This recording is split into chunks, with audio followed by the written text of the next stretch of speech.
Now, this is kind of leading into what I want to say next. It is progress of StarCraft II for the past 9 years, which was suggested by you guys.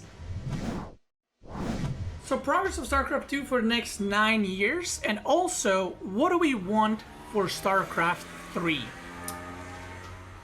Come on, man. Good bike. So, I got actually asked this quite a few times. Like, what would I want from StarCraft 3 realistically? How would I like StarCraft 3 to look like? What would I want it to be? And this is something where I would actually love your guys' opinion on. So we can. This is like a proper back and forth that we can have. But sadly, the chat is ripped. I want to keep refreshing. Maybe it comes back on. But StarCraft 3, first of all, I don't think it will come out anytime soon. The reason for this is StarCraft 2 is actually doing too well for Blizzard to release StarCraft 3. It doesn't make sense. Now, you guys, earlier, if you remember, I said that it's never a good idea to split the community.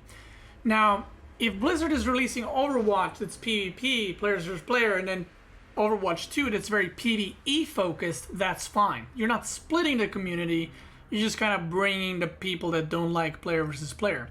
But if you release StarCraft 3, then you're splitting the community between Brood War, StarCraft 2, and StarCraft 3. Now, obviously, overwhelming amount of people will be playing StarCraft 3, but you're still splitting the community, and you would be working on a game that's not probably going to make a lot of money as, you know, WoW Classic would, or Hearthstone, or Overwatch 2. So those are the reasons why I don't think we're going to see StarCraft 3 in the next 5+ years minimum, especially with the thing that we just discussed earlier about, you know, StarCraft FPS. It kind of confirms it for me, or at least reinforces that opinion that we're not going to be seeing StarCraft 3. Because, I mean, realistically, it's just not going to make money. Like, yeah, you can have skins in game, but it's not going to make the same amount of money as Overwatch skins or Hearthstone packs or WoW stuff. And yeah, those are the sad news. But let's say there was StarCraft 3. What would I like from StarCraft 3? So I actually recently discussed, Mark is saying on the Discord, when StarCraft 3 is released, will StarCraft 2 players get elitist? It's a good question. Following the fellow brethren from Brood War. So recently I discussed StarCraft 1 versus StarCraft 2, which I think I'll be releasing on YouTube very, very soon. And I wouldn't necessarily want StarCraft 3 to follow like a StarCraft 1 path or StarCraft 2 path.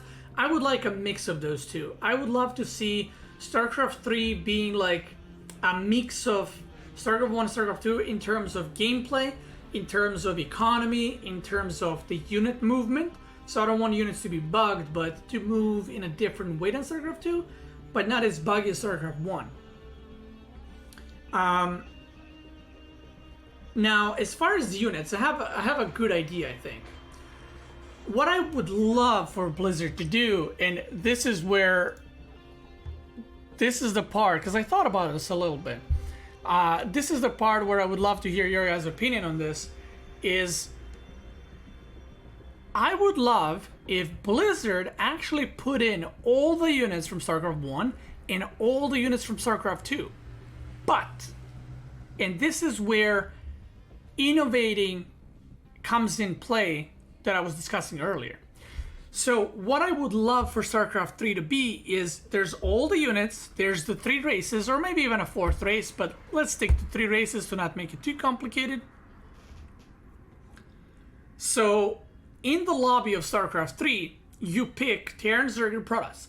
But when you enter the game, you have 10 seconds to pick your commander.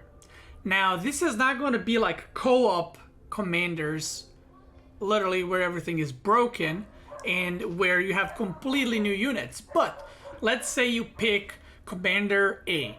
So Commander A is going to have Marine, Medic, Firebat, and it's going to be having Ghosts and Marauders. It's going to be very bio-focused, but it will not have Hellions or Vultures. It will have Siege Tanks, it will have Goliaths, but no Thor either. So it would be something along those lines. And then the B Commander is going to have Vultures and Siege Tanks, and then C Commander is going to have Hellions and Siege Tanks, or something like that. So each commander is focused on a different playstyle. So not only there's different races, but there's also different commanders that will be empowering your units. So I would go a step further and say not only you have different units, but you can also have different upgrades.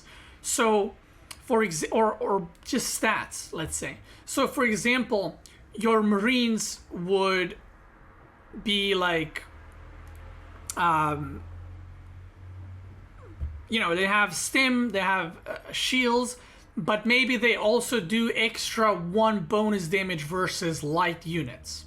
Just obviously that'd be, you know, pretty strong, but just saying the idea. Or maybe a siege tank of 1 commander could siege it on siege tanks faster. So it's like a more mobile mech kind of guy. Maybe the next commander would have free vulture mines, but all the other ones have to pay for them. You guys get the point. So, okay, so people are saying, you even said in the Discord, that would be bad because every commander pick would tell your strat outright.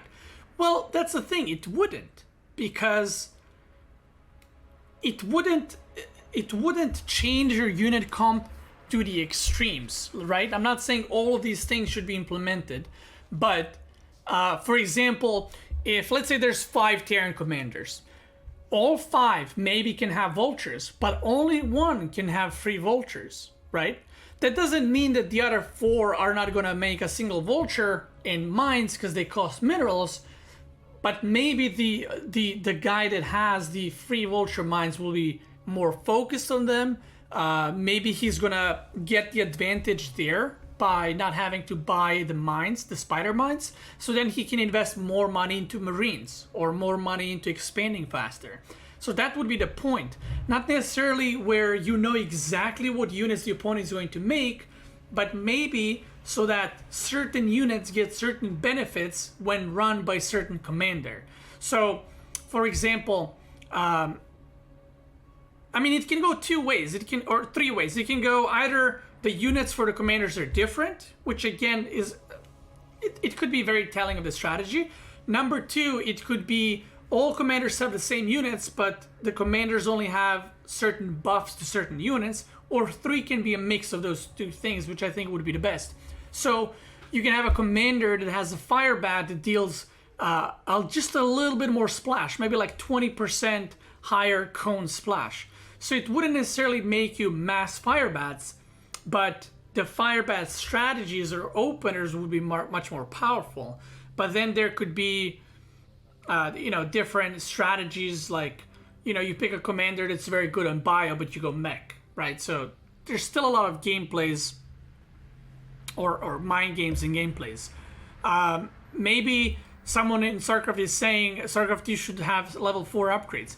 Well, maybe some commander can upgrade armor on his units the 4th time, right? So this would be very good against like Zergling-based commander or something like that. It doesn't have to be a commander that's based off of 1 unit, rather than the way they want to play. More defensive, more aggressive, and so on, while still kind of keeping the anonymity of what specific thing you're going to do, but it still makes those little impacts where at high level those will be something that if you're playing in a pro game you would have to pay attention to those things and remember what each commander can do. So that's something that I would personally like. I wouldn't like if they just release another StarCraft II or another StarCraft 1. I would like them to take a risk and innovate a little bit. Okay, so people are mentioning Age of Empires. Burninator says Age of Empires 2 is a nice game, but not every civ is viable because of that system. True, I agree with that. There's some civilizations or nations, I don't know how you call them in Age of Empires 2. They're not all viable, and there's some stronger than others. But also take in consideration, there's like 20 plus of them. In StarCraft 2, you would have only 3 races. So instead of having, that's the thing, instead of having, because in Age of Empires, I think each civilization has like 4 benefits, if I remember correctly, 3 to 4, 3 to 5, I don't know. In StarCraft 2, they can have like 8 different ones, but they're not just straight up broken. It's not like your siege thing does 30 more damage. That would obviously, I mean, you would just make tanks, right? Or maybe you can have, like at the beginning of every game, you would have like a talent tree that you can talent into. So you go kind of like WoW talents, right? So let me get this on the main screen. So let me show you guys for those that are maybe not fully aware what I'm talking about. So you could have something like this, right? Where you pick a commander, like, I mean, not 9 of them, but let's say you're a Terran and there's 3 commanders. So there's Commander 1, Commander 2, Commander 3. So you pick one, and then you have like a talent tree like this one, except you can have like 4 rows, 4 rows, 4 rows, 4 rows. And you pre-pick your preferable army or what you want to be focused on. And maybe that's shown to the enemy at the start of the game, or maybe that's something that I have to discover, right? But they would be impactful, but not broken to the point of like you pick this and the enemy pick that and they just lose.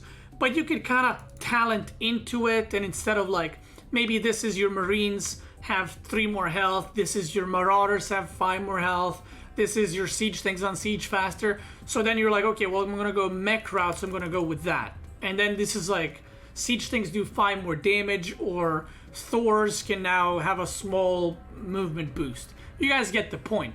So this is what I had in mind, and I think, don't look at it from like balance point of view or like, I don't know about that. The point that I'm trying to make is this, in my opinion, is what RTS genre needs to change it up, to not just have another RTS game. And this is something I would love to see, and Blizzard has already done this in the StarCraft II campaign with you like picking the armors for Nova, or evolving the trees that, you know, when you buy, like that your Reapers can like throw grenades that do more damage. I forgot what it was. Or Zerglings can jump up and down the cliffs. Now those are obviously extremes and they would be broken in multiplayer, but something along those lines I think would be extremely fun and innovative, and it would open up for a lot of options of Blizzard maybe putting some you know, DLC content in you unlocking different commanders, which is money, which a lot of people don't like, but this is something that would push Blizzard to maybe make a StarCraft 3. So yeah, let me see, what do you guys think about it? You can type in-game or on Discord, because Twitch chat has died on me. Feels bad, man. Feels bad.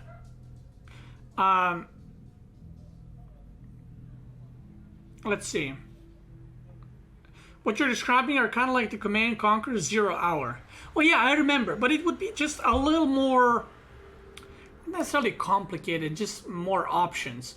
So there's like, if you play on a map with, you know, a lot of cliffs, maybe you can go for unit buffs that kind of play from there and kind of buff your playstyle even more. Or maybe if you're Zerg and you're playing on a map where it's hard to scout because it's a big map, maybe you pick the talent for your overlords to move quicker. You know, something along those lines, and you can kind of change up your gameplay based on how you play, but also based on the map and based on the opponent. And I feel like it would give more strategy into StarCraft pre-game. And it wouldn't be necessarily so mechanical as how much it would be just decision making pre-hand. So I would like it to have like less micro, like in Brood War, where you don't have to micro your heart out in StarCraft 2 or you're dead straight away, but where fights would last longer, but you have those macro options pre-game, kind of like you're like a general, right? So that's my personal take on StarCraft 3. Again, I thought about this quite a bit, and that's something I personally love to see Blizzard experiment, because I think at this day and age, you do want to take some risks. You don't want to go safe play. You could, but StarCraft 3 would only interest people that have already played StarCraft before. And having these like talent trees and maybe make it a little bit less mechanical, but more strategy oriented, like less APM, more strategy, more thinking, would perhaps bring in the masses or bring in the people that don't play StarCraft because it's too difficult of a game. No in the Discord says not sure about DLC, but the idea is good. Well, obviously I don't want DLC. Like I don't want to pay to have content, but let's be honest, guys. DLC in this current state of any game is something that's going to push developers to invest more money into it and work on it more. So yeah, I think that's why I said they can release DLC, so it's like it's good for them as well at the same time. But